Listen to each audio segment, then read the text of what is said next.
Welcome back to Rift Rivals 2017. We're coming at you for our second matchup of the day. It's coming in thick and fast as well. So first game was a little bit long, but going into the second game is going to definitely be fast. I can say that for certain. MVP against OMG. And we have all the rivalry on the desk as well. I feel like you're a bit outnumbered here, Papa. I am. You know, there is 3-1. I guess we have an LMS LPL expert here. So 1.5, I guess. Who knows where Raz That's is right true. now. We've tried to make him draw out one particular allegiance. Wait, guys. Raz, you have to pick a side here. Oh, Where do you draw your line? It's going to be a 1-1 draw. There you have it. In this best of one, answer. 1-1 draw. Yep. I mean, this is a really interesting one. 4th place versus 4th place, but because summer has been so different for these two teams, it really does feel like OMG have everything set up to win. And last time we said that, it felt like it was 2015 Worlds with LGD and EDG. Whoa. Okay, LGD not even at this tournament. So I'm just saying. That is a name that is banned every time you say it. Do you like it when banned. the Chinese region has like a deck stacked for them? Because that feels like the one time when they can be the shakiest. You know, I already took off the gloves. I said that there's no excuses for the LPL here. They need to perform, otherwise, again. Sure, but this game encapsulates that the most. Yes. This should be OMG blasting the 9th place team in Korea. This is the easiest matchup that LPL will have, not just for OMG. And OMG are one of the, I mean, probably stronger than EDG at this point, just in terms of if you look at their record. They're undefeated right now in the LPL. Yes, they're coming in as the 4th seed, but they're not playing like a 4th seed. They are very dominating. They are starting to mature their style a bit. We know them as more of kind of a skirmish, heavy, brawling type of team, and they're slowing it down a little bit, which is a concern coming across from MVP. Yeah, Raz and Pepper. And for me, it's going to be all about Xiang, because for the rest of the team, when we talk about individual skill, of course, you cannot question Icon. Icon's an amazing mid laner. Bottom lane, SMLZ and 5 will definitely hold their own. We're going to be seeing Jeko, so this is going to be a great experience for him. But Xiang has really solidified himself in the LPL as like one of the top laners. So that's going to be great to see if he can actually come up in this set. What I want to see, of course, if they can do it. Of course, going up against ADD, they are expected to win. And I don't think MVP are going to play standard in this game. You know, they made the proclamation, hey, we've got new stuff to show at Rift Rivals. Yeah. I think this is the game to do it, because I think if they play standard, MVP's standard has been try to play a pick comp. If they fall behind, or even if they get a small lead, just like J-Team, their mid-game macro has been quite poor consistently, and that has led to a big downfall in results. And what was supposed to be a tournament to kind of announce them to the world, because MVP is 5 players who have never played at an international tournament. It now feels like it's going to kind of pile on the pressure, because they are the weakest point for Korea's 4 teams here. And for them to win here would take a big curveball in OMG, I think, botching multiple times. And OMG will come at you fast and hard, Raz. And that's why, just to kind of bring it all out there, I do favor OMG to win this 100%. 100%. prediction. 100%. So, but, of course, that's why I have to dial it down, because I am a flip-flopper. 5%, just because one thing you have to be afraid of is that OMG. OMG... Can't do 105%. Can we get a lower third for him as flip-flopper? Yep. I've seen some songs where you can go much far past than 100%. Continue, Raz. All right. But the one thing I am a bit afraid of is that OMG, when they go up against an opponent that they don't have to fear or be afraid of, like, is that they can go towards heavy scaling compositions. They bring it all out, especially when they go into Group B. What do you have to say again? The word that you're looking for is disrespect. OMG pay their opponents disrespect all the time. And it could be that they look past MVP, that they think of this as just an exposition match or a time to flex, and they do draft very greedily. We're talking about blind pick mid lanes, scaling compositions where they just first pick the Kog'Maw and allow themselves or leave themselves open for just a sucker punch in the early game. Sure, but that does often happen in Game 2 when they get a Game 1 win, and this is a best of one. So you'd have to hope that they do come in. You would and hope. You would hope. And to be fair, Icon's definitely looking at his opposite mid lane. It's like, all right, I can add your name to my list as well. So you know Icon's going to look for those solo kills in there. But how much fire will he play with? Because the thing about Ian is, Syndra is his pick. Has always been his pick. In summer season, very hard to achieve. Only picked it up once. It was a loss, but only got to play the single game on Syndra. Will he just leave up Syndra and try to play the LPL special? The spirit animal of the LPL has to be Kassadin. Try to go for something risky in the mid lane. Try to outplay. Because I think if you just ban out the champions that Ian plays, Karma, Syndra, after that, he really doesn't have much. He'll play Orianna, and the team doesn't have strong enough macro to delay the game like Samsung did in our previous match. I feel like it's pretty zero-sum. If he can take away those 2 picks, they should be able to style on mid lane. I do want to point out that Icon won't go towards... Not that he won't go towards Kassadin, but if it's a Syndra, he'll prioritize his Echo. He does have a pocket pick Echo. We know that pick works really well into, because you can absorb a lot of the damage with his ultimate. The thing about OMG is that they can play multiple different styles, and now it's just a question of what do they think is international polish style? Are we going to see the 1-3-1 OMG where Xiong's taking the Shin and Icon's on an assassin split pusher like the Cassin, like the Echo? You might even see a Cassiopeia, but go on. Exactly. Or we're going to see the 5v5, the Cassiopeia, where he's sitting next to the Kog'Maw SMLZ and they're just letting their AD carry power farm to late game. Yeah. I think Cassiopeia will be risky against Syndra in particular. I think you just ban the Syndra. It's pretty simple. He's back on Syndra. I think it's pretty simple. You have to. All right. I mean, I have to cast this team a lot. They're not very good. They've recently picked up a victory, which made me more excited about them. And you want to think of MVP Spring, because if it was MVP Spring at this tournament, if you could, have to open a time vortex and bring them, I think they could surprise OMG. They were so innovative and so willing to play one style. They only play pick comps, but find new and original picks. And honestly, when they were on a win streak, it was largely, we're going to play a pick comp, but you've never seen Sion support before. And people are like, yeah, right, I just haven't seen this before. That would work. But it would work. It would work again and again. Max would get one-off victories on basically every champion in the league at the support play. But now, he's kind of had to condense his champion pool because the few times he's tried to go out of the meta, they just lose harder. I mean, my question for you, Papa, is where they're trying to organize their pick. Are they setting up objectives appropriately and then finding picks right before it and then transitioning? Nope. Or is it simply they're just throwing Ash arrows, throwing Sion ultimates, just running people down?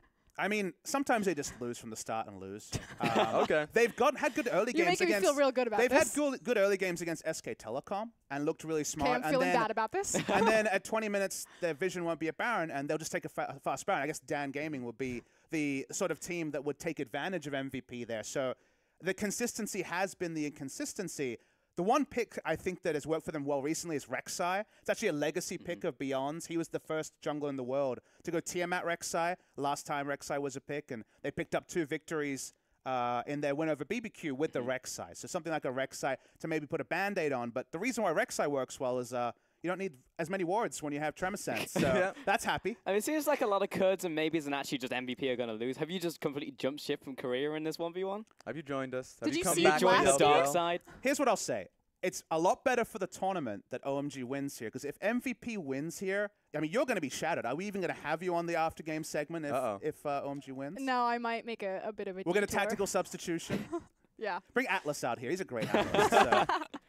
But Might have to. It's heavily stacked here against MVP, but maybe it's the Korean bias in me. I'm like, MVP could win this, MVP could win it. I watch a lot of OMG games, and it really does feel like the D&D dice. You're throwing it out there, and who knows what's going to land on? But What is the encounter going to be Snake eyes. in this particular game? This is the difference between the LCK analysts and the LPL analysts. Like, we have everything working for us as we look at the roster. Xiong, Jaco, Icon, SMLZ, and 5. And I'm like, the LPL totally should win this. Maybe we're not going to win this. Maybe we throw it away. So you're also rolling die with me. You kind of have to. I mean, you get the lane kingdom or you get the full scaling. Hey, okay, here's a question. Okay, Foscurin, make a confident prediction about pick and ban. Like, what's something that OMG will do? I think that we're going to see Xiong look towards more of a bruiser-oriented champion as opposed to a hard carry champion. I don't think this is going to be the tournament, as you see him on your screen right now, where he's going to step up and try to be that hard carry. And I think he's going to look towards Icon and SMLZ to be that arsenal. Yeah, and we know Icon's probably going to pick an assassin. Raz? I'm just hitting that point. I love seeing Xiong's Renekton. I mean, Renekton is a global pick, but if you look towards how Morning played it, one of the problems is that he wasn't able to get into these team fights with really poor TPs, but Xiong has been incredible with his TP timings, has always found himself into the flank, and so if he can get that going for his team, then you can see a lot of space drawn for Icon and SMLZ. I mean, I look at Xiong and I'm like, this guy is a lot like Cuvée in the summer season in that he's risen above previous expectations. We had him in the, well, he can play tanks pretty good box like Cuvée was,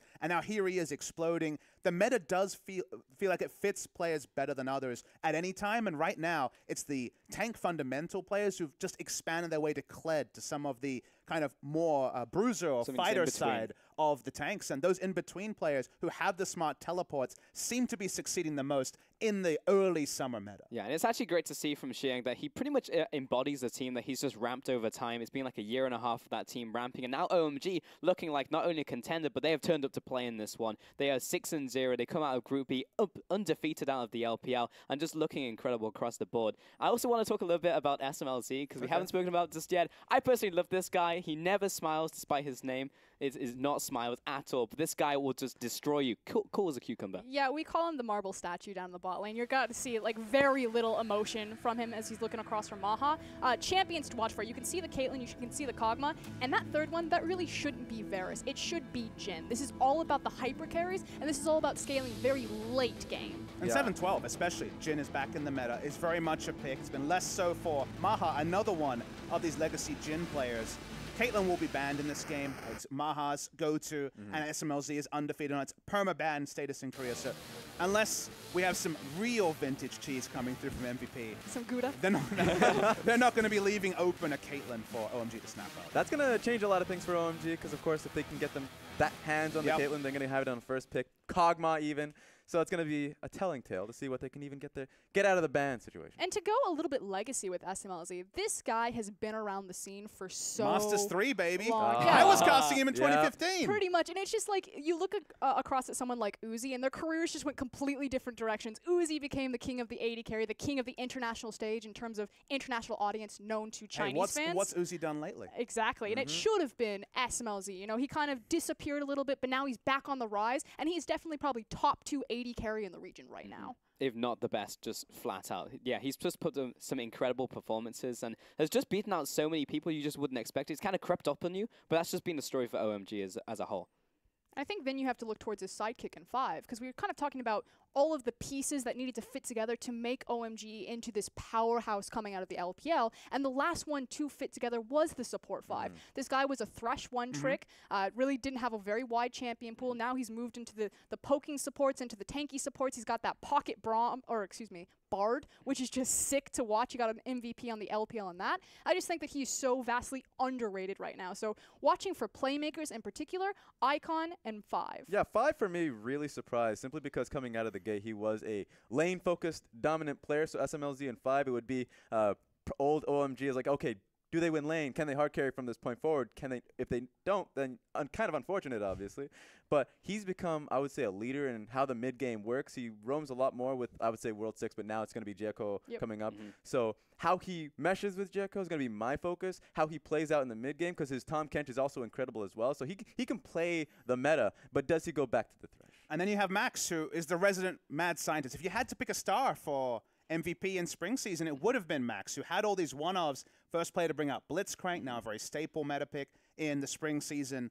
I think he'll look to counterpick support here, and it's going to be one of those situations where 5 will have to deal with incomplete information, because we could see really any champion in the support role for Max. And how weird does it get, Papa? Does it get Vel'Koz weird? Because we have a Vel'Koz. The weirdest game we had is when we had a Rengar top. ADD played Rengar top. Okay, that's already weird. Okay, yeah. I'm on board. He went full tank. He was basically Chow Mei from many years ago. And then in the interview afterwards, he said, oh, well, we really wanted to play Rengar support, but something went wrong in the draft, and we had to play him top. Okay. And I was like, all right. Oh, so we went wrong. See, my blood pressure was rising. I wasn't on screen, so I was like, oh, yeah, sure. Okay. Cool story there. That excuse definitely works in the LPL because teams speak different languages. There was no excuse here. No, we just got a Rengar top that should have been support. Can't remake pick ban on that front. Nope. I think I've seen that solo queue. So Yeah. I actually think it's good, but I'm not an analyst here, so I'm not going to talk about that. But you can definitely abuse those brushes. I would love to see it, but I just don't know if they will bring that out on the international stage. Though there is a chance for them to. Okay, you're nodding. There could be a chance for them to do that. I think if it's a standard when it's so meta, heavily weighted against them. I'm getting more and more excited about Me this. too. This is my jam, man. Well, I mean, the fallback pattern is Blitzcrank. Like, Blitzcrank's probably the worst case scenario in terms of exciting support Worst from Max. case? That's best case. No, but like that's standard for Max. It's at everything else could be literally just off the chain. We could see some off the chain stuff happening in this game. When an analyst uses the phrase off the chain. I don't have nice things to say about MVP because I, much like my predecessors in Korea, have always been about, like, see the rotations, clean play.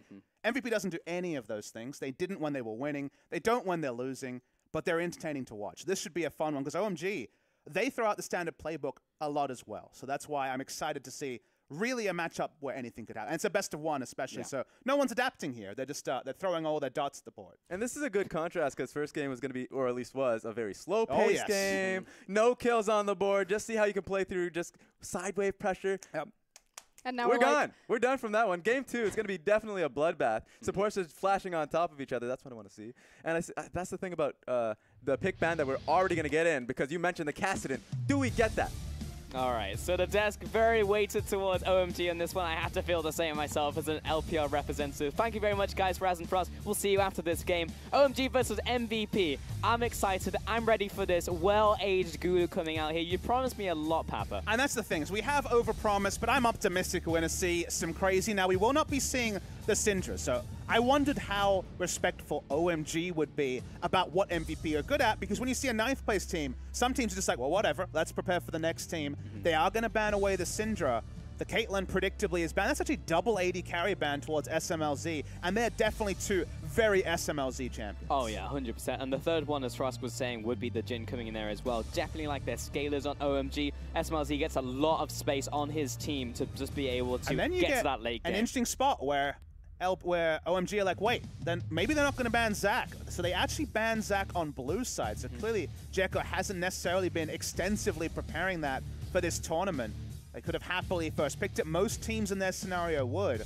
MVP will just ban the Galio. So a lot of power ban, but Elise and other strong champions are available. And I have to feel that will be the priority now from Jericho in the jungle. He has taken over the mantle from World 6, who had an incredible showing back in spring for OMG. So it is good to see him going into this jungle role now. But if they're reading MVP, they take Rek'Sai in this spot, because actually Beyond is happy to draft Rek'Sai into Elise. Okay. If we're going and following recent logic. Rek'Sai has been jumping way up in priority. Was hearing Deficio talk about in EU versus NA, and necessarily the performance hasn't been there, but Beyond is a great Rek'Sai player. He was actually playing it before the changes came through this season, the previous tank version. He's going to very happily jump onto the changed version. And this is a matchup we've seen very commonly, is teams being like, let's get rid of Galio, let's get rid of Caitlyn, give Elise, and then we've got Rek'Sai to answer.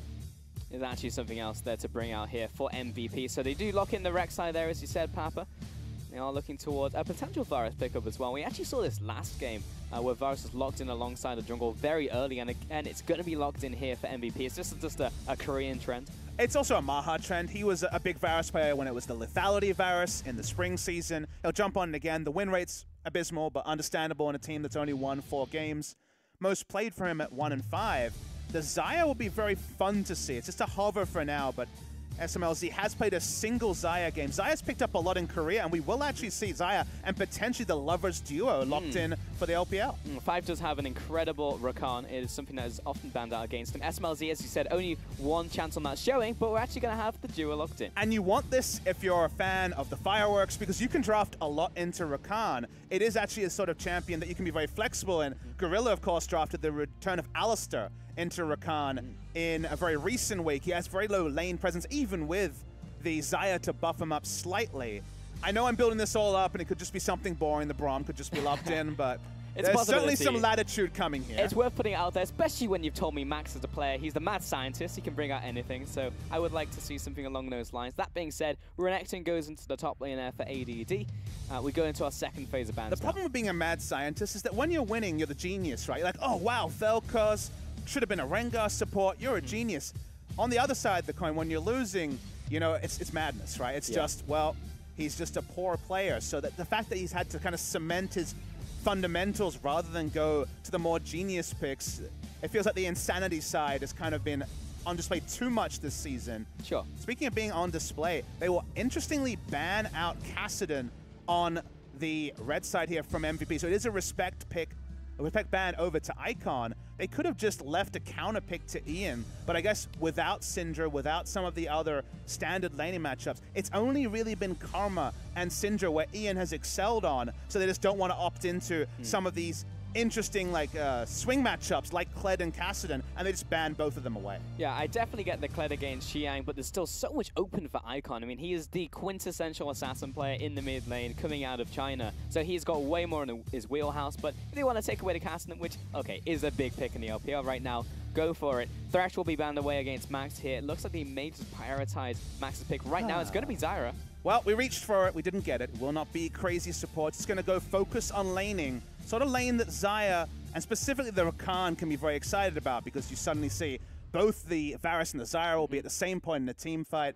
Grand Entrance could really undo a lot of their positioning in fights. So not necessarily a huge fan, apart from the early laning phase patterns, of the Zyra being taken here. So it seems like MVP going the keep it simple version of their international debut. I don't know if they're keeping it simple, keeping it safe though, because in the bottom lane, I feel like SMLZ and 5 should be able to wiggle the way out of that matchup.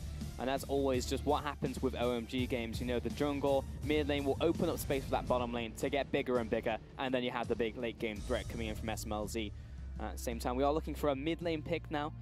And Icon may actually just be a meta slave, go back to that Corki. Indeed he will. He'll go for that Corki in the middle lane now. Yeah, just gonna follow the LPL group think, and again, increasingly a lot of regions loving the Corki. Looking on the side of MVP, I think Victor or Orianna is kind of what we're gonna have to see Ian opt into.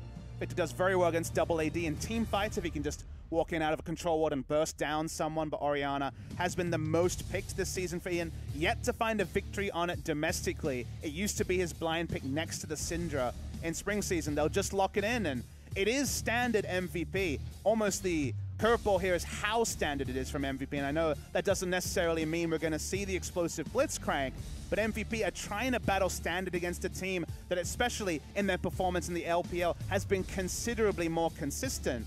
So I'm very interested to see, because if they can beat OMG playing as standard and drafting as standard as they've drafted, that will mean a lot for MVP going further into the season. And they've got to get there first, though, Papa, because this is what OMG would like to draft usually, and there has been zero disrespect in this banning phase and picking phase. So OMG have come into this one hard. It will be down to that pretty much the early game just to see how they play out this one. I mean, the mantra's going hard as well, right? Jarvan, Elise, Rakan, everyone knows exactly what those three will be doing. If they get ahead, can build the damage in the early game and balance it with tankiness, Xayah and Corki should have a free time and profit through the team fight phase, whereas MVP are looking for a controlled game, and a controlled game has not been the way that they've picked up really any victories outside of that one series win over BBQ. Right, exactly. And they have to actually really ramp up in the early game as fast as they can with this one. So take a look at their composition once again. Also the full lineups as well. And we'll actually see, again, in the bottom lane, as he said, pressure in there. Top lane, Renekton, known for his pressure. Good matchup into the Jarvan that we see time and time again. Rek'Sai was picked into the Elise, and Orianna for that mid lane to try and just match Icon. Yeah, Xiang with the self-counter pick, taking Jarvan into Renekton, may need to bring up Dzeko to make that lane work. With a couple of kills, Jarvan can be fine. Otherwise, he uses the Q to poke. The enemy jungler is there. He dies. So a swinging matchup, and the moment you see a self-counter pick, you say, okay, jungler must be coming to equalize what was a bit of a gambit from the side of OMG. Yeah, I do want to see what MVP can do with their jungle pick, because they are very confident in this Rek'Sai. The Zac was also banned on blue side, so it was a priority on the Elise there for OMG. And it's a lot on the line for Korea versus LPL for the first time in this tournament. Will certainly not be the last. Another 3 games coming up after this in the group stage alone. And we can laugh and joke about regional pride, but this is the sort of game where the Chinese fans in particular will come in and have very high expectations of OMG. And on the one hand, it's a bit unfair. It's OMG's real debutante ball, having played internationally since 2014 Worlds. And obviously with a very different roster. They spent multiple seasons investing in young players. Cool was gone, Icon came in. So this is a very important game for OMG. But because it also has that regional significance, it feels like MVP, not many people are expecting anything out of them. And surprisingly, in their debutante ball, they can just come in and just try and play their own game and take whichever result as it comes. Right, regional pride's a big one, Papa. You know, everyone will be out in force on their Weibos right now, and if OMG loses, probably best not to touch that social media platform for a couple of days, because Chinese fans are brutal. They will come after you, and OMG being this full Chinese roster, the fact that they have been able to achieve so much, they're sitting on cloud 9, but you know how fast that can drop very quickly if they start to lose games. Watching MVP's jungle start, interesting here, they get for a very hard leash over the side of Beyond. On blue side, we very often see the hard leash on blue and red, as the duo lane can help them there for a very fast pathing on the Rek'Sai. Rek'Sai can take the trick. It was mentioned in the EULCS broadcast, we saw from Score, of taking Experience Quint and going 2 camps and the Rift Herald. Oh, sorry, Rift Scuttler, sorry, not the Rift Herald, that'd be a bit early. Wait 10 minutes. But the Rift Scuttler. And get a very fast level 3 and potentially visit mid or top lane at a very different angle, given that you have the Shaco-esque ganking paths with the ability to tunnel over. Will that be the top side? Will it just be the full clear? For now, just going towards Krugs. So the optimism over any sort of that. Seems like Beyond doesn't want to try to 2v2 Dzeko over the top Rift Scuttler. Sure, and right now, top lane, level 2 advantage over to Xiang very briefly, but for the most part, Renekton will have advantage in that lane. Bottom lane though, Maha and Max should be having a good time. at least in the early laning phase with this matchup. Yeah, Varusira will definitely blast most duos. You can blind pick this duo and think you'll have lane pressure. Ceteris paribus, so with other things being equal, but the jungler and of course the flow of the game will change things, and of course when 5 gets access to the quickness, you can hard engage in a way that Zyra's disengage won't allow, so the lane gets better. But it does mean pushing lane for MVP in the bot side, and we already knew they had a pressure advantage with the Renekton versus Jarvan. So having those two lanes means it's so important for Jericho and Icon to play together, because mid lane is the one spot early where they do have priority. Yeah, level 6 will be big for the bottom lane for sure for OMG. I'm sure Jericho will find himself down there as well. Though he is looking for this counter jungle right now into the blue buff, and he knows that Beyond is here, but it smites away instantly, and Beyond little too slow. And Jericho gets away with a clean steal. Yeah, and Beyond didn't even go for an early visit topside, show himself, and then kind of accept that his blue buff was stolen. He went for the more farming side, and either way, Jericho read it very smartly. Knew he could come in, knew Icon would also be first to react, just given the nature of Corki, and was happy to play around the one lane where he is happy, the mid lane, and pick up a bonus. So good stuff there from Jericho. Another player making that big international debut. Does mean he has the inside ride to having this blue buff refreshed and having a very fast clear. Yeah, he was filling big shoes coming in after World 6, who had his own amazing debut in the LPL, though Jericho has done an incredibly good job. And now on the international stage, yeah, has had a good opening to it, gets that initial buff, and now goes for the rest of his full clear. Early back comes in from Beyond, picks up the double long swords, so he'll have a bit more punch as well when he goes for those initial ganks. But ADD pushing in the top lane. Ian doesn't really need anything right now. Icon's gone back to base for his first back, and bottom lane as well is pretty much pushing. So there's nowhere for him really to go at this point in time. And Beyond's build on 7-12 has been Tiamat into Cinderhulk. Now, because the NA vs EU Rift Rivals have been playing on 7-13, most people have been rushing Balmy Cinder because of the buffs coming through. They're not live here. We'll have to wait and see if he varies the build, but on 7-13, but for 7-12, very predictable that he would go for the very strong skirmishing fervor in the Keystone Mastery and also the Tiamat to try to win 2v2s, and very often at least, we'll lose the 2v2 because of that investment in early AD. Beyond, thinking about a top lane gank, places down that control ward real quick, but ultimately Xiang is just being pushed in. You can see a pretty sizable gold lead, or CS lead, is opening up right now for ADD, as he goes back to base and gets the preferential back timing on that one. Icon also panning towards the bottom side, has come back into his mid lane, very equal down there. I mean, both top lane and bot lane know the story, right? You can see very happily Xiang to give up CS, to try to pull the wave when Renekton backs, just to try and do the best in a bad matchup. They drafted specifically the Jarvan expecting that. They probably would have thought something would be a bit more greedy in terms of support role, so maybe they're surprised to see a laning focus from MVP in top and bot lane, so that's going a little bit worse than expected, but it only matters if MVP can actually get a lead around the map. The benefactor when you have pushing or control lanes is usually the jungler. First jungle trade already went the side of Jekko, as we saw with the blue buff steal, so those sort of factors, pushing lanes, really only are important if they translate into objectives. For now, this is happy farm times. Sure. Big trade in the bottom lane, primarily onto 5, but he's going to go back right back up, has multiple biscuits in his inventory.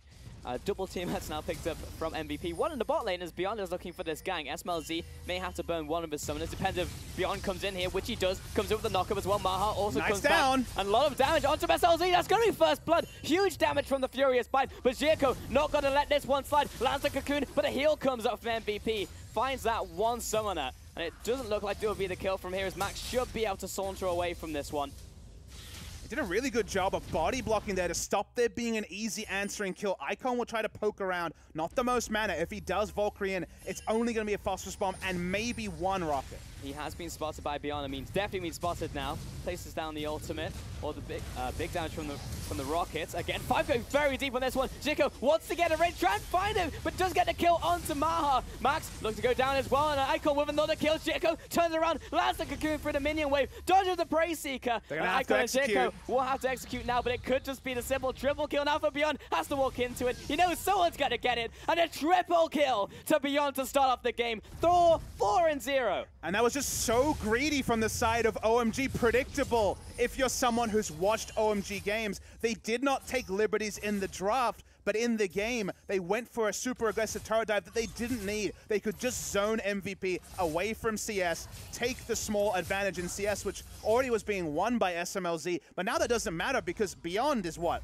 maybe it's 100, 200 gold away from a straight-up Cinder Hulk. He's 4-0, and that doesn't necessarily mean the game is iced. It's only one person picking up the advantages. But when a Rek'Sai is fed, turret dives are free. There's a lot more damage on the kit. They gave up a lot for very small reward, did OMG. I mean, when you see anybody in professional play with 4 kills in the early game, is essentially, can they transition this into anything else? And that's going to be a question for Beyond in the next couple minutes, obviously. But he is absolutely gigantic. Has the Barmese Cinder, is very close, as you said, to the Cinder Hook, and has a teammate at this point in time. Jericho, very jealous. Yeah, now you just go to the lanes that are already doing well. Guess what? ADD now. The 2 of those together, an almost Cinder Hulk at 8 minutes and Tiamat Rek'Sai, and a Renekton who can build AD and have ultimate to give him the health that he hasn't purchased yet. They can tank the turret for about 10 to 15 shots and take down the relatively squishy Jarvan. And whenever you give up these leads to a jungler, the problem spills into whichever damn lane the jungler wants to visit. Sometimes that is the problem with the LPL, though, is the avarice. That if there is a question, should we go for this dive? The answer is always yes. And sometimes it just doesn't work out for you. And you get into that situation where they literally just had to go up. Mid laner rotates and there was nowhere to go. So OMG did put themselves in this position. May have to just go back to the drawing board and just kind of slow this one down for themselves, as they do have SMLZ on a hyper carry. It's one of those situations where people say, well, we invested all this time to get here. Let's make the most of it. We got more members. It'll work out. And it's so unnecessary. It's so... when it comes to professional play, it's unpolished play, and I guess that's not surprising from a team that really does play with confidence, that has been able to explode their region, coming in heavy favorites against MVP. But you have to ask, is the reward here worth what we're investing? The percentages, they're not landslide in our advantage. We're going for a risky turret dive, and the answer clearly was no. Jericho is not dissuaded. He's still going to head in here, look for the potential steal. Ian on the other side. Teleport coming down as well from OMG, and they're just coming in for this one once again. Xiang, level 8 at this point in time. They're looking for the dive again. Did work out the first time. Second time's the charm. Well, Renekton can't be here. It will be a 4v5, but Orianna has already roamed down. And plus, there's no minion wave, so not a good time for OMG. They simply burn the TP essentially for nothing. And Xiang will not go back. Well, he started the recall again. Beyond, I don't think he actually sees him. Didn't see him on the charm sense for certain. And he's out of there. So we're all good. And Renekton able to walk to mid lane, pick up a bit more CS, go back to top lane that was pushing out to him. OMG, worth noting that MVP haven't been able to push up around the Drake, so they do have the control wards sticking around there. They have 3 control wards vaguely in the area of Drake towards the bottom lane, but teleport into a couple of kills into Drake was the playbook, and unfortunately the playbook was aborted before step 1, so they don't get any advantage, and now there will be a teleport advantage for ADD in about 35 seconds time. And you're playing to try and find advantages here, OMG, and MVP essentially haven't needed to do anything to accumulate their advances. It's simply just reactive plays have gotten them where they are right now.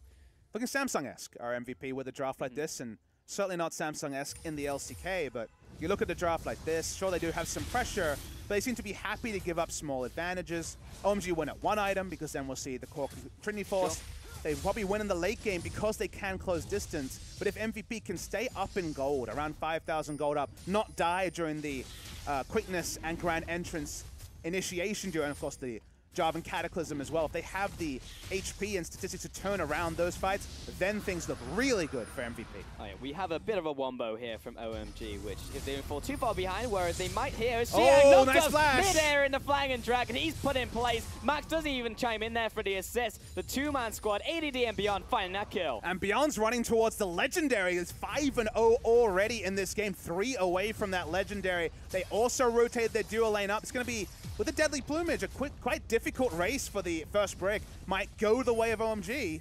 Oh, only just the way of MVP. So another rotation works for them, and they get the bonus of the kill as well. Yeah, photo finish in there, but at the same time, OMG, I don't really use too much on tempo, just the gold in that one. MVP are still significantly ahead in terms of said gold.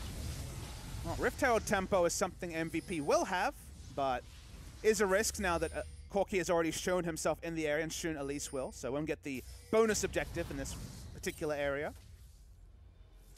Been a really different start than expectations. MVP haven't been playing these sort of keep it simple comps in the LCK, and certainly not executing them, and they're still far away from having executed in this game. But the big assist they got is something that is quintessentially not a Korean playbook. We don't see these super aggressive dives. because it's the old prisoner's dilemma. It's all about risk-reward, and Korea was always low to medium risk for medium to high reward. Yeah. That was a high risk, medium to high reward, and ended up just being high risk, low reward. And in China, it's always, hey, I'll go for that 50-50 because I know I can outplay you. And that's why we see so many of these plays, because they just feel like they have the outplay, or they know they can make it work. And the picks, that's essentially what we saw right there from OMG. The picks, I think, also complement that. You look at Jarvan, for example, who started off, ADD was the first top lane Jarvan to play it. Around the same time, Max was the first Blitzcrank. I'm talking about 2017 first. Obviously, has been played in those lanes before. And LCK started with Jarvan priority, and now it's fallen to 43%, whereas LPL's at 75% picked and banned on the Jarvan. The win rate high on the Jarvan. Watching LPL games, the premium is on initiation, because guess what? You need things like Cataclysm and the sort of engage to make those risky dives work. Seeing Xiang at least try and compete here and will force MVP to pull off the Rift Herald. It's still leashed. Yeah, I'll be honest. I think Xiang just accidentally walked past, and it was like, oh, well, we have to have our jungler mid lane and bottom lane in the mid lane, so I guess we'll just go over here and stop this. ADD means that he has a free pass into the bottom lane, however. He has the TP advantage, so they're happy to just have him push, and then situationally can teleport over. Notice that OMG moves their vision line all the way to around the Rift Herald, but isn't feeling confident to start the Rift Herald. They had bot side vision before, now they've moved it top side and gotten very little gain, and suddenly Xiang shows up, they know his teleport's down, and even with vision, you know, 5 beats forward every point. I mean, would you feel confident when there's a 5-0 Rek'Sai just around the area constantly? But the issue here is that OMG is saying, well, let's put up all our vision, we're not giving away a Rift Herald, and then Jarvan goes bot lane, and MVP's like, sweet, now they're giving up the Rift Herald. So all their time and rotation, the minion waves that were given up to allow there to be a 30 CS advantage for the Renekton was for effectively nothing, because MVP had the teleport advantage, and OMG are kind of doubling down on losing the maximum because they're wasting their time, and they're also going to lose the objective. And Beyond just makes a very simple play, goes over to Herald, takes that one away, jumps over the wall, takes a quick path back into his own jungle. So MVP in a pretty damn good place. 1,500 gold advantage, plus the Herald ready to go, even on towers, but surely should be able to crack one of those. The only advantage that OMG does have is that one dragon they picked up at the start of the game, which is a mountain. The next one will also be another mountain dragon, so OMG have that going for them, which is nice, though. ADD gets stuck on this one, but should be able to jump over the wall. Gets chucked to half, has to pop the ultimate. Quickness comes in as well from 5. SMLZ trapped on the other side, meaning simply just don't have the damage. Now ADD almost looking like the Predator. Jirko up definitely a creep without a paddle, though may not have to flash on this one. Yep, we'll have to flash in here. Chain of Corruption hits SMLZ in the end, and we'll walk that one off.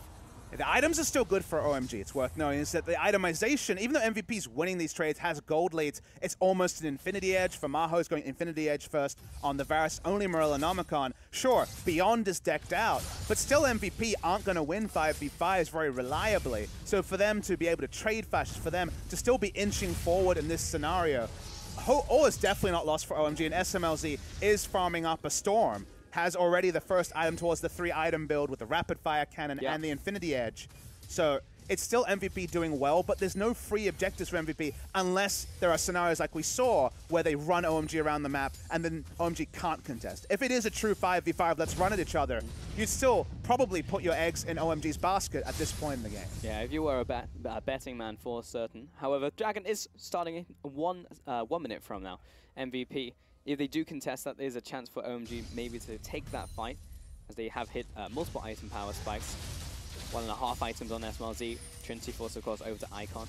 Yeah, Mountain's certainly a god tier when you have Jarvan split pushing with AD, and also the Corki Xayah as well. So OMG having one and potentially picking up another one will be big. Will be at a pretty significant cost given how the game has gone so far as MVP. Because they don't have a lot of advanced vision, they're just relying on the Rift Herald to finish it off, and pretty good read. I think Harold's got this one. Should be going down. And there it is. So Icon takes the minion wave, unable to stop Herald from taking that tower. Those 5 just poking away Beyond, but just again gets what he came for, which was the denial of that vision just around the dragon area. Again, spawning in 13 seconds from now, so OMG and MVP will be looking towards the area with vision at the very least. AD still with teleport. Xiang actually heading back to base now for a purchase. That's full Titanic, so big purchase for him. Mostly a split pushing item, and Renekton already a bad matchup. I'm sure it is burst in a team fight, but not too much more than that.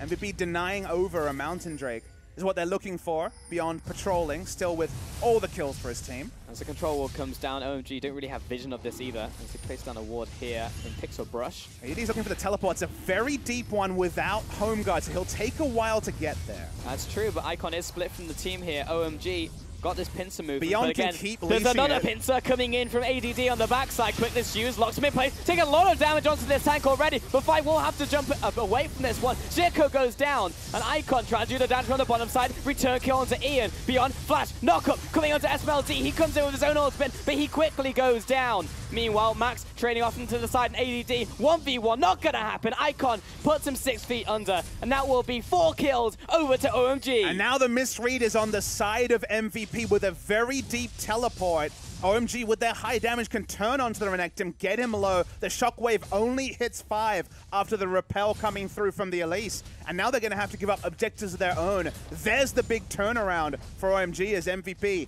It hasn't been their strong suit, playing these teleport in standard comps that other teams, sure, could have piloted in that scenario. But with the wards so deep, they had to be a bit more conscious of where to put all their eggs. And going for this Shockwave was always going to be risky with flashes still up.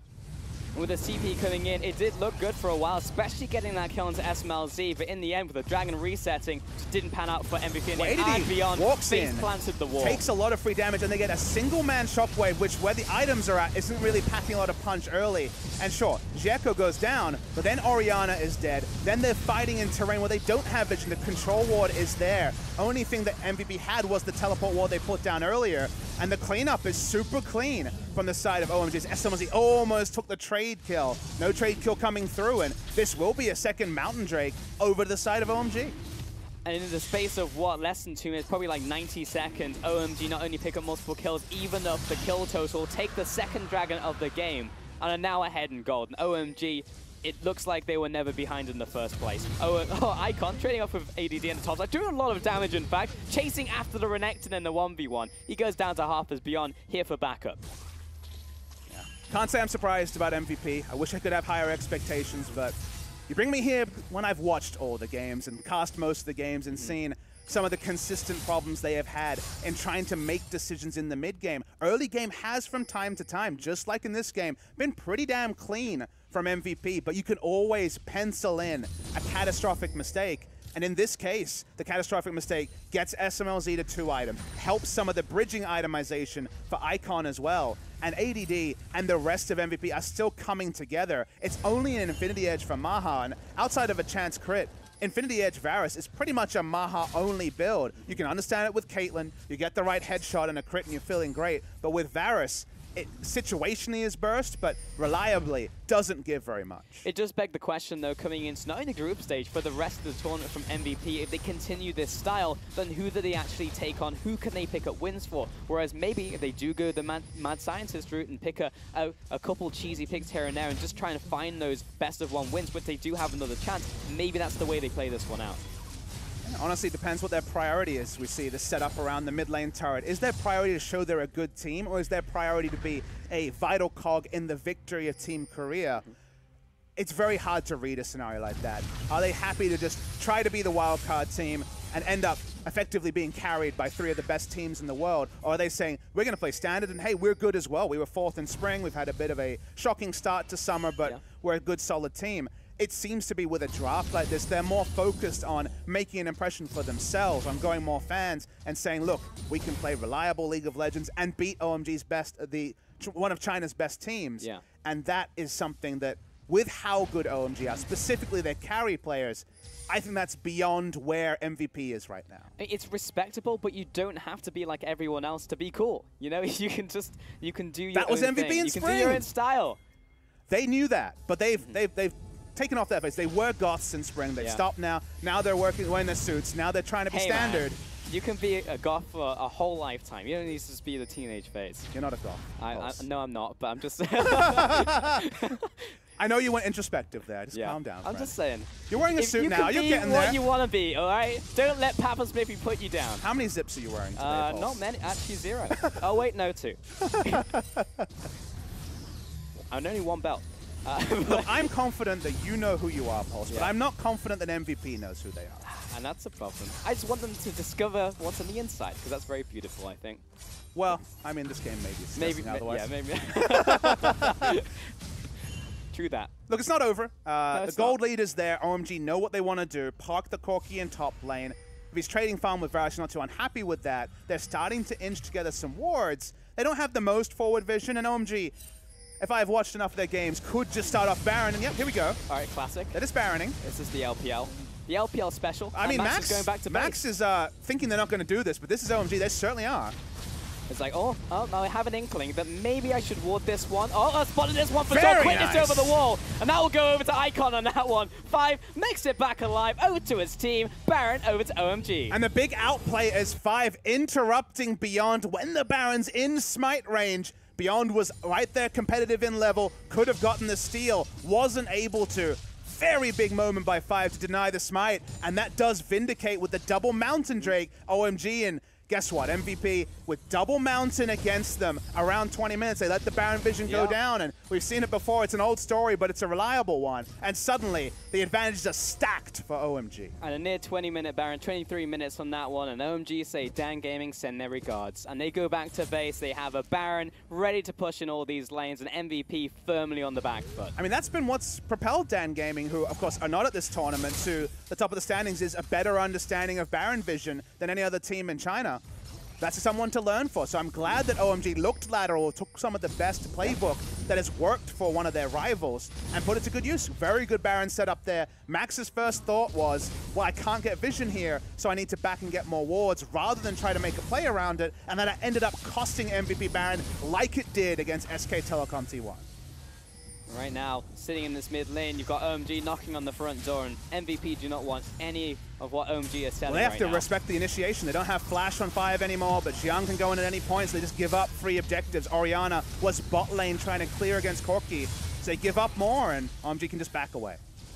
I wonder what the next dragon is. It's a mountain, again, for OMG. I mean, they've already picked up the Baron, but they wouldn't mind another one later into the game. But that really just sucks right up MVP, who are having the structure sieged in. There's another mountain dragon on the horizon. It just feels like they're just going to lose everything that they own, as Icon is just pushing the bottom lane as well, and Ian is not having a fantastic time. And all the gold is on Beyond, who's a ball carrier, but he's not a carry. It's the fact that, just like Aquarius, the water carrier, he's the ball carrier, so he needs the ball to be strong. He needs Ian to be strong. And Ian has kind of just had to deal with Icon getting this free lane on the Corki. He's still putting together itemization. The Shockwave won't win them a fight, but there's no gold on anyone bar Beyond. So with where the team is at, it's kind of MVP having to lose the minimum, but the minimum is now extended to Baron. It's starting to extend towards inner turrets. It's going to be a third mountain. And then even if they lose vision for a second on Baron with the second swipe, there's 3 Mountain Drakes, it's going to be deleted. The problem is, Papa, balls are rarely strong, so it will be very difficult in this one. Even if he starts to get items, that he'll actually tear through OMG. And again, Juko's just going to go ahead and solo Dragon. MVP don't have the latitude to walk that far down. You can tell when there's a control ward on the enemy blue that it's going to be a free Drake over to the side of OMG. Triple Mountain with a Corki comp is the stuff of dreams for OMG. Yeah. It started off a nightmare with their turret die, but they've been able to shake that off. And MVP, they were feeling on Cloud9 like you mentioned earlier, but now they have so few options because their every move is being dictated to by OMG. RNG's is definitely sliding down upon OMG in this game. And also, next dragon's going to be Ocean, so fantastic. Love me some Siege. And Icon just going to move into the mid lane again with the package, just pushing in all these lanes. There were a little bit left on Baron, probably maybe one push, if that. Probably not. Maybe they could do something with Jericho if he's taken the mastery, but other than that, they've taken so much. They've taken the bottom tower, mid tower, now down to inhibitor towers, and the best that MVP can do is set up these Fnatic death brushes, and 5 will simply just saunter away from them. Yeah, as you say, put down a control ward, hope that the right person face checks and get a pick, but OMG are happy to play in the space, so much less likely to be hit by a shockwave when you're playing in a much longer lane. They have the Corki, they have Xayah closing in on 3 items. Free objective after free objective. 2 turrets early for MVP, but they haven't been within 2 screens real estate of a turret since then. A new line has been drawn in the sand, though, for MVP. They've lost all the inner turrets, yes, and at 20 minutes, that's quite damning.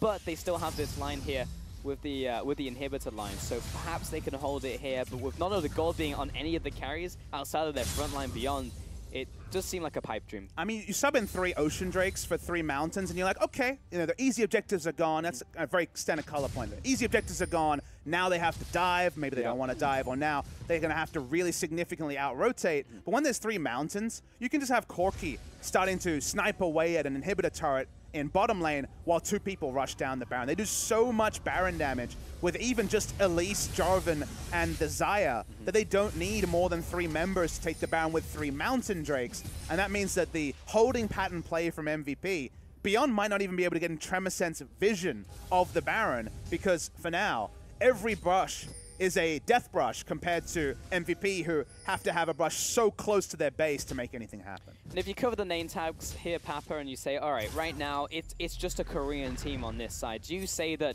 this team potentially has a way back into the game? And if so, how do they do it? My first impression is no. The moment that you fall behind to Xayah getting close to 3 items and Rakan, when you went for this Orianna Varus draft that's more about a static line of damage in the back line, Jarvan can get in there, or the Grand Entrance will come through from the quickness, and they'll be able to answer that instantly. And just with the amount of follow-up damage and the rockets, MVP, they just can't get out of the base barring some miracle pick. And OMG is so split that it's never going to be 1 pick into 2 into a Baron for the side of MVP. So, sure, there could be shenanigans. We could see a Baron steal and then anything There's always can happen. a chance for an outplay. But if OMG play even close to a standard playbook, there should be no latitude for the craziness to happen. And it does indeed seem how it feels in this game. Yeah, it's just going to dive right on top of ADD. Pretty low man does have the blue buff though. Rest of the team closing in. SMLZ around the side. He wants to draw as many people as possible. Look at the top lane. For a long time with the 1v2, but you're absolutely right. Icon sieging the top. There's 2 in the mid. And when you have Beyond and ADD rolling on you, I mean, they're not going to kill you ever. Yeah, Xiang was more interested in just trying to buy time, trying to draw 3 people bot lane while they took down a turret. Ian's solo. He can't handle Corki. There's 3 here now. From MVP, and the 4-man makes that 4 with Maha chiming in with the Chains of Corruption. So that will be a kill down onto Icon. And not a pointless one, because with 30 seconds before Baron, they'll actually get vision near Baron that they could not have gotten if it was just Corki pushing in wave after wave. So actually getting vision around Baron, which may have been an impossibility where the game is at. We've already seen them clear 3 wards on screen. There is still the potential for more. It's not a lifeline for MVP, but it does mean that OMG's game time, where they would have been focusing on like 35 minutes, get the Baron, end the game, now has to be dialed back again. Sure, and sometimes Icon will do that. You know, he does play with a bit of bravado, a bit of swagger, and will push up more than he should do. And MVP, they see their one shot, their one opportunity, and it will go for this one. They saw the recalls. Xiang is here and in position. Elise is too. This is going to have to be a steal attempt. MVP trying to force it. But everyone's here now from OMG, so regardless of who picks it up, and it will be MVP. Massive charm, 3-man knockup on top of that one as the Cataclysm comes down, and Ian is removed from the map. AD tries to retreat, has the goggles still running, but now he is dead meat. He is definitely crocodile meat on this one. Put him on the bar because he goes down. 3 more kills over to OMG, and the Baron needs to survive with this one. Beyond goes back to base, and Max will limp away from the battlefield. Yeah, smart move from MVP to force down the Baron. They probably never would have been able to start it in any other scenario, but it was always going to be the killing fields afterwards. Xayah's pass-through damage, hit 3 items, even has the QSS. Icon free hitting as well. They do not have a tanky frontline, even with Beyond, to occupy Icon and SMLZ at their item spikes, so they don't need to care about Baron. They would have loved it. It would have confirmed the game victory. They're going to keep pushing through. The death timers might stop them ending the game, but no one told OMG. They're going to try for it right now. Of course they are. They're going to go right down the mid lane. MVP fans are definitely going to wince this one because a lot of damage is going to go down, but Max, massive ultimate coming in. He may fall to Icon, but he dodges the last rocket. Everyone backing away, and that's 2 kills over to the Rex side, who's still going. We'll back away now, Ian, and Maha coming in. Excuse me, Zeko managed to survive as he went up the rappel. Teleport's pretty deep. It's coming from the Baron pit. Who will OMG surrender? Someone has to die. Probably going to be Zeko on this one. Looks like OMG are going to go ahead and split up and search for clues, but Zeko may be caught in this one. It's going to be slow. ADD wants to try and catch up the slice, but no dice just yet. Nice smite, guys, from 300 HP. Xiang still dead. No, not shot through the heart. He goes down. 3 more kills over to MVP, but it was very close. Though, props to Beyond. He did jump in there and save the day. I do love that OMG never disregard their roots. They still go for the end. They didn't need to. They saw that the respawns were coming in 5 seconds. Whatever, let's finish the game. Weren't able to do that. You invite MVP back to a party enough times, and certainly something could happen. Still going to be super against OMG. We see the replay. The Goaltending job of Ian to stop the smite from coming in was very good, but this is what happens. Any target from Xiang is going to lead to SMLZ, and also, Corki wasn't there yet, but eventually if Corki was there, free target selection and kills. SMLZ on his own was doing the damage dealing, and that fight continues to load up. They'll have to go back to wave clear. The gold lead stays around 5,000. OMG are still, it feels, a couple of picks away from ending the game. But every time we try to have that high expectation for either of these teams, we get burned because both of them make some mistakes, and it kind of brings the game a little bit more into line. Sure, and while that does happen a lot for OMG, they often win out in the end, so the ending to the story is mostly happy, but yeah, the journey there is almost never pretty for them. And that being said, Max landed a killer ultimate off the back end of that team fight, so again, props to him and Beyond for the stellar two-man defense. Though I'm not sure it's going to happen again. I'm not sure if Lightning's going to strike twice, because OMG will probably play it smarter from here on out. I'd like to see Beyond, with all his extra gold, really work his way towards something like a Knight's Vow. He doesn't have one in this game. He's been trying to dive with Renekton, but that plan isn't going to work. If they try to face tank Xayah and Corki, they will die very, very quickly, kind of regardless of item. So Beyond, with his gold, could have gone into just trying to negate the AoE, because if you get a Locket with all the bonus health he's already built up in the Cinderhulk, the Locket can negate Jarvan's instant damage, and then Jarvan doesn't really do much. He walks around poking people with his Q, but that's really all he will contribute. Instead, they don't have any negation there. They actually have almost no lifesteal. No lifesteal at all on the side of Maha. So the burst is actually still relevant when it could have been nullified by a shield. Right. So there is still a chance. There's always a chance. There's always a chance in League of Legends. Unless SKT's playing, then there's no chance. Hey, it's best of ones, man. Anything can happen. But with 34 minutes in, it feels like we are longer just because we've had a lot of These minion waves just explode when Icon looks at them with his build, and also the 3 Mountain Drakes. Love me some Static Shiv. Static Shiv crit plus 30% bonus equals goodbye minions. Does mean that MVP will never have a ward. They have 2 teleport wards down the lane, but ADD doesn't have teleport just yet. OMG smartly playing 3 lanes. They don't want to group for a shockwave, so 3 lane is the right approach from them, even if Xiang probably won't be able to get any turret damage in the face of a Renekton. I'm slowly pushing in now, chipping away at these 2 side lanes. However, the mid lane will need to be addressed by Icon somebody. just wants 2 autos. And Beyond, not the best at particularly defending his Icon, and this one definitely felt that they won the rock, paper, scissors matchup.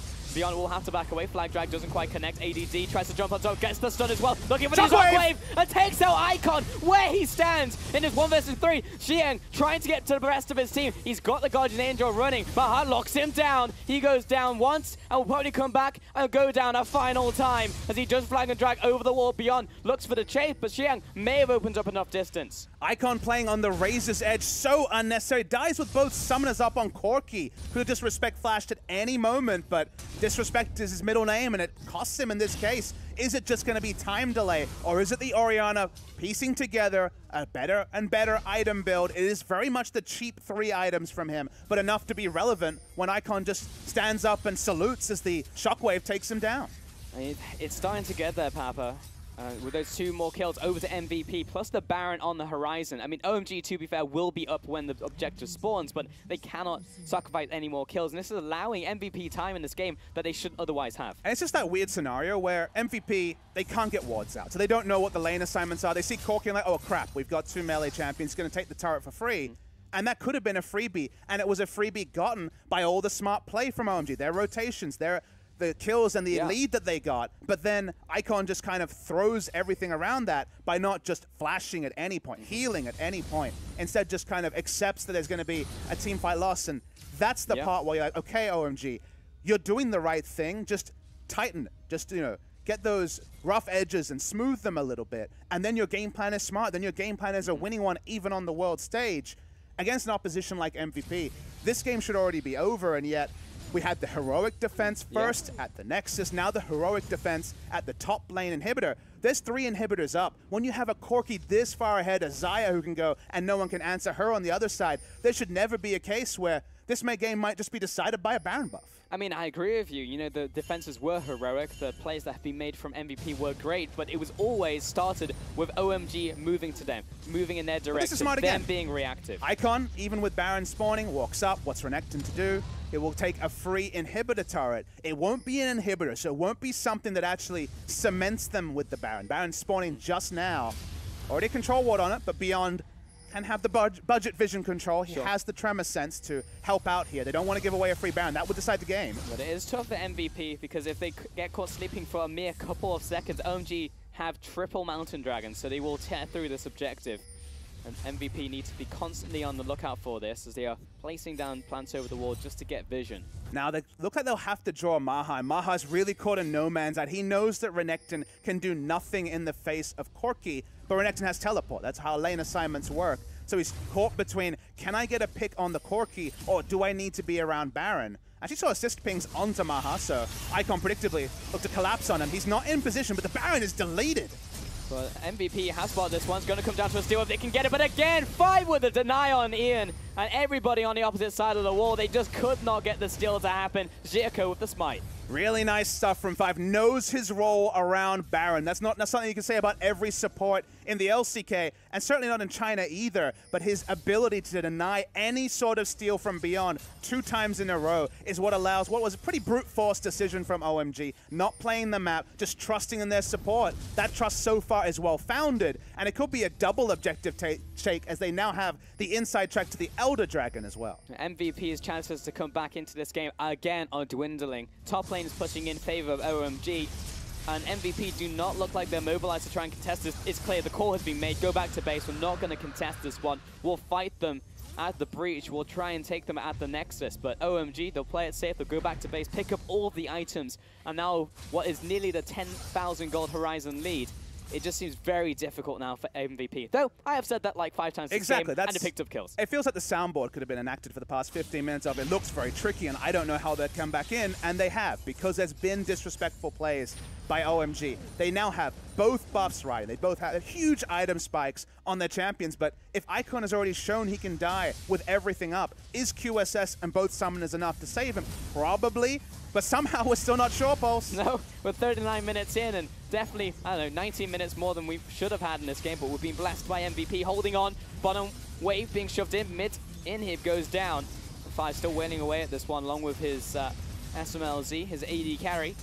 2 inhibs down. When do MVP strike? That is the question. Top lane being shoved in. Someone needs to catch that wave. It's pushing away from OMG right now. It's Ian! Almost instantly drops the Icon. Might still die. We'll have to flash away. The burn not There's quite definitely enough. some clenching going on there, but he does make it back to base intact. Top inhib down. MVP. 2 towers remaining, both at the Nexus. OMG still sieging in, waiting for these minion waves. They have Baron. They do not need to play fast here. MVP should have no opportunity for a multi-man shockwave. 4 flashes up for the side of OMG. Both carries have a QSS. Should be no lockup potential. They want to end the game here. All 3 minion waves will be crashing with the Baron buff in just a few seconds. Double supers running down every single lane. Just wait for OMG. You do not need to go too hard. Just chip away if you can, but don't open yourself up. Maha turns around, places down Chain of Corruption. In comes Xiang as well. Places down right on top of the ADC, and in comes the quickness. He cannot move right now with the knockup. Xiang turns around, takes down 1, moves on to the second, and SMLZ is unleashed. 1 goes down, 2, 3, looking for the 4th as well. Icon chimes in, and that's the clean ace over to OMG. They take down the Nexus turrets, they take down MVP, and down goes the Nexus. 1-0, OMG. OMG have done it. They did some really smart moves in the early game, but you started to wonder as the game went on and they made a couple of unforced errors, could this be a famous turnaround by MVP? The answer in the end, an emphatic no. Icon doing some great work on the Corki, then some head scratchers, but largely was one of the big benefactors there, and MVP through the gambit that I really didn't expect. I was waiting for the cheese. I wasn't expecting super standard, let's play some normal League of Legends. Not sure that the side of OMG was either, but after an early mistake with the turret dive, they largely make the right move. They were able to divide up the map, and MVP waited for them to opt into a 5v5 fight that in the end never really came. But OMG definitely gave MVP way more opportunities than they should have done in this game. It was almost like they just delivered multiple silver platters to them, and MVP were happy to eat up every single time they was given to them. And we were 40 minutes into that game when it should have been 20. But to follow your analogy, MVP was starving. They were getting the platters, but they were already starving, so they kind of gorged themselves on small victories, but they could never actually adjust their diet, become healthy, because they were so far behind in objectives that even if they were given a couple of meals, it was realistically always going to go the way of OMG. And that they did in the end, taking down the Nexus, welcoming back Froskuren and Raz to their desk. Hello, hello. You all right there? Froskuren's a bit wounded, it seems. Good old salty Frost. What'd you think of that game, Froskuren? That was quite interesting. I want to... That's a caster word. Yeah, when we say interesting, we mean bad. Yeah. Pro tip. So let's start about the draft. Okay. OMG, we said that they have a tendency to be a bit disrespectful in their drafts, that, you know, sometimes they'll just pick these scaling compositions and just completely open themselves up to the early game sucker punch. Exactly one of these drafts. Sure. The point that I want to circle, though, is the blue side Zac ban. Jaiko, wow, I butchered his name there. There we go. That's how tilted I am. Oh, no. Jaiko is known as a Zac player. You know, when World 6 was subbed off the roster, we're like, oh, can he not play Zac? One of his intro games is this Zac was left open, he got the priority pick on it, and he ran away with it. And I don't necessarily dislike banning Zac on blue side. I dislike banning Zac on blue side and then having Elise as a priority when Rek'Sai is open, and then picking losing lanes, like taking the Jarvan into the Renekton, not taking pushing support, and pretty much losing your entire map in any sort of early game that you have. And I follow what you're saying, because MVP, as you say, outpicked them in a lot of scenarios, and if they were a better team, if it was SKT, would have gotten you'd be punished. like, well, OMG, it all started in the draft. And in some ways it did, but MVP just couldn't actually stick the landing on what was really nice lanes, all things considered. Yeah. They sucked them into the Elise pick and were ready and waiting with the Rek'Sai, as they have multiple times before, which actually goes to OMG's scouting rather than MVP scouting, because they got the position they wanted. They had the counter pick because they forced a Jarvan pick into Renekton. It ultimately didn't matter, but the draft from MVP, while not playing to their tendencies, did actually kind of expose some flaws in OMG's drafting. Yeah, and I think that one thing to take away from it was, even though there was poor lanes across the board, even a poor jungle matchup for OMG, somehow 5 and SMLZ were still ahead of curve in CS, really out-pressuring the lane simply because the all-lane potential is really risky, so I think Maha just kind of played it back. And then, of course, your favorite time, Frost, turns into the dive situations. Why? There were so many. Why? There were so many. You kind of just had to start, we put a few dives into the bucket, and then we got this one. This was the second one, because you can already see 4 kills on Rek'Sai. He has a lot of kills for the first dive. This time around, where's Jarvan going? Exactly. This is from better to worse. So we already made like an atrocious dive, and like, let's do it again. Let's Double not down, do it baby. again. I know. We'll make this better. We'll dive with Jarvan again. And in the meanwhile, 96 CS for Renekton, he's already just free farming topside. He ended up dirty farming. He was doing so well topside. What ended up happening for OMG? So it was one of those moments where you're just like, uh-oh. This is the type of game we're getting. I mean, I was like, wait a minute. I was like, okay, I expected scaling. I expected scrappy skirmishes. I didn't expect 2014, 2013 LPL dives randomly appearing. And that's exactly what we got. Oh, yeah. They We tried just the need to freight embrace it a train. little. They tried to bring back the freight train. Yeah, they did. It just didn't work. They did. And just to emphasize again, because I know we have a lot of international viewers who haven't really been keeping up with OMG, they don't normally do that. Like, I know OMG has the reputation Sure, for but that. what do OMG normally do? Because I feel like even that is kind of up to interpretation.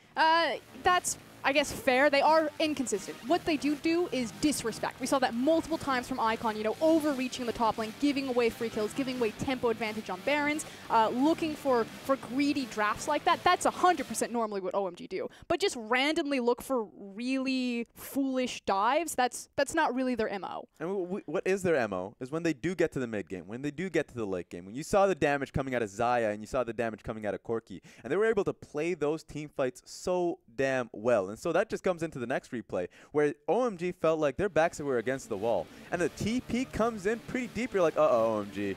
Wait a second. Frost, what's happening? I was pretty much underneath the couch at this point because I was like, oh no, MVP, they've got this. Oh wait, he's in the back line. And then just watch SMLZ here. He does a phenomenal job disengaging. He will have multiple people pile in on top of him while Icon is just obliterating the sideline there. But he's able to disengage. And when he disengaged with his Feather Dance, there he goes. He's actually going to catch Maha there on the side with the root. And it's like, 100% the AD carry should have gotten away there, but it doubles down because then SMLZ has all of these items. And then I have to look at the MVP side of the coin where you understand what they're trying to do. Please. Peel over, look for an engage. Yep. But then you remember they're engaging on Featherstorm and also the Repel. Didn't even need to use the Featherstorm for the first engage. So it was a very low chance of working to begin with. And the teleport ward was so deep, it was too early for there to be home guards. So it was going to take a long time, be kind of telegraphed, and then have a low chance of winning. And that's you know, unfortunately also the MVP mid-game decision-making that's dogged them in summer season. But you can always rely on SMLZ in the end. You know, he'll never, he's like the one force in that team which is not the Bravado, you know? He's not overextending. Sometimes he'll go with the team sure and go down with the ship, but he will never be instigating that, and he had just perfect positioning as always. The other guy that I really want to compliment that game was 5. I feel like he, alongside... Those interrupts. Oh. Exactly. Yeah. Alongside SMLZ was the only guy who was really playing that game to win. There was multiple times where they have the Baron buff. You see him, you know, already pushing a side lane. But this guy on Rakan, he shouldn't have this champion. He denied and secured every Baron for OMG when they were taking 50-50 Barons to start with. Yeah, and just to hit the point of SMLZ once again, because there was a certain Baron fight where he was able to instant QSS out of the Renekton stun, kite right back, and he had the 3-item power spike coming in with so many crit items. So it was like, sure, MVP got the Baron. But there were no point in time in which MVP can actually win a team fight. But while I'm super excited to be like, E5's a great player, SMLZ is awesome. China won for Oscura. But at the same time, I'm like, don't win like this! Stop it! Thank you. I should have just chucked it. Like, You could have. I was disappointed about Samsung. You can be disappointed about OMG. Everyone's disappointed. It's an international tournament, guys.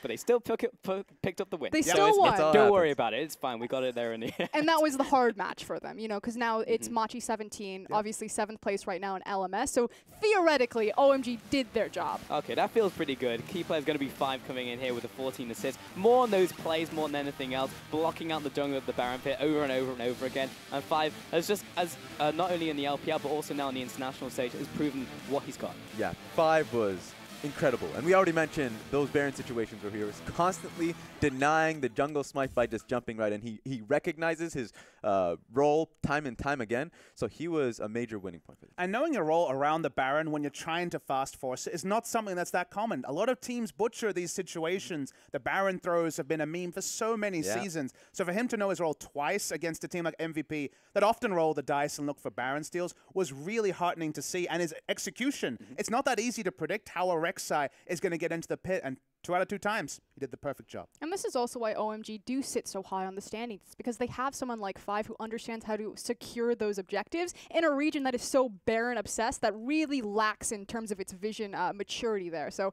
5 definitely showing why OMG are a top team in terms of their Baron control domestically. So at least you can say this one thing: when they are in a deficit, they can fight back. You just don't want them to be in a deficit to start. You just don't want that beginning to happen. It just feels like at time and time again they find themselves in that position. They kind of chose hard mode, right? They kind of did some smart things. They're like, let's rein it back and see if we can play from behind. Okay, we can. Oh, let's try again. Oh, maybe not. Like it was unnecessary from OMG, and yet they still win, and you can still kind of feel good about them, even if you have the same sort of quandaries about them that you did before the tournament started. And OMG are probably the only team that plays like that in the LPL. When they get ahead, it's just like, you know what, let's just turn it up a couple notches and see if we can do it anyway. Like, I feel like the rest of the teams will actually just knuckle down and just try and win these games from the offset. We're going to see EZG next, for example, so that will be a good test, not only for them, but for the region. Yeah, OMG are just a really emotional team. It's a lot of young players. They're anchored around their veterans, Xiong, and I guess SMLZ to an extent in the bottom lane, although he's not very vocal himself. But otherwise, you have a brand new jungler, Icon, and 5. All these unknown names haven't been to an international stage, and when the momentum and the blood starts pumping, maybe they start making really silly dives. And while SMLZ is definitely an LPL warrior, he's been around a long time. He's never been to the international stage either. So it was really Xiong, the only one who has any semblance of leaving China. And they still were able to largely get through their debut, have a game behind them, and that bodes well because they should go in 2-0 and then get to the next stage. See, this makes so much sense now because I'm flashing back to like Cloud9 OMG 2014. Oh, God. Oh, all right. I don't want to think about that. I mean, final thoughts, Raz, if you have any? Nah, I feel like you've summed it up pretty much with that Salt Frost. I can't top it. I can't top it. There's so much ready to go as well. And I feel like that was the warm-up, the taster, because we'll be coming up with some more LPL versus LCK right after the break.